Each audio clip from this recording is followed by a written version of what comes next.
Alright, so the assessment tool that I have chosen is Socrative. I just really like the way it works, and I really like the results that it produces.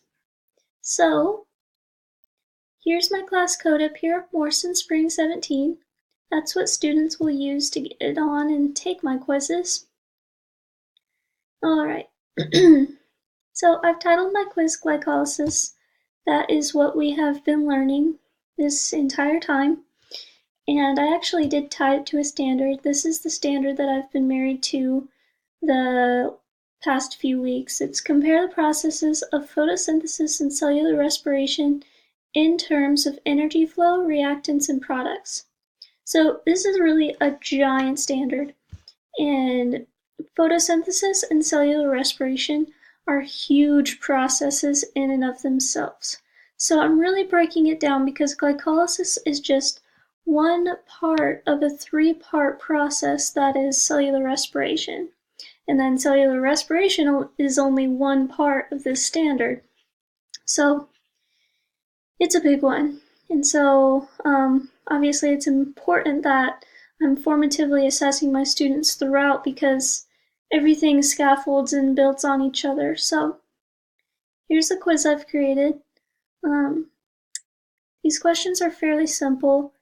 If the students were present, physically and mentally, and if they watched the Flip Video Classroom, they should definitely have a pretty good handle on these questions that I've come up with. And as you can see, I've included some explanations on some of the questions.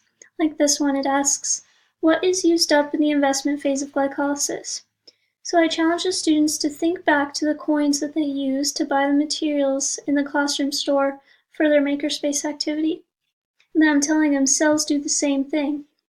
So that should help them to recall and arrive at this answer here.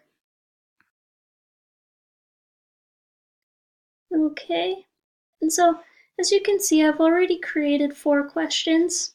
I'm just going to add a 5th question just to show you that I know how it all works. So I'm going to say, what is the net ATP gain from glycolysis? Okay, and the answers are going to be simple. I'm just going to put 1, 2, 3, 4. And I'll go ahead and get rid of that E option. I will select the correct answer, which is 2. And I'll even add a little explanation. I will tell students, remember, we used 2 ATP in the investment phase. So, I'm hoping that this would jog their memory and they may think, okay, so there's really 4 ATP that are gained from this process. But wait, we used 2 in the beginning, so that would leave us with 2 net ATP. So that's the whole idea behind that little explanation. And then when I'm done, I'll hit save. Perfect. And I'm done with this quiz, so I will go ahead and save and exit.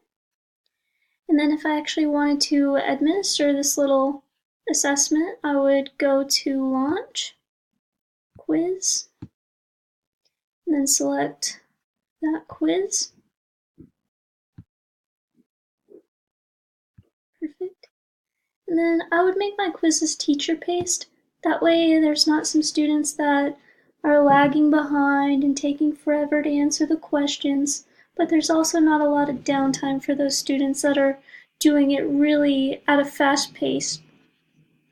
So I would also adjust these little options. I would shuffle the answers, show quick question feedback, and show their final score. Okay, hit start. And here we have it. This is my formative check to make sure my students are on the ball with glycolysis. Thank you.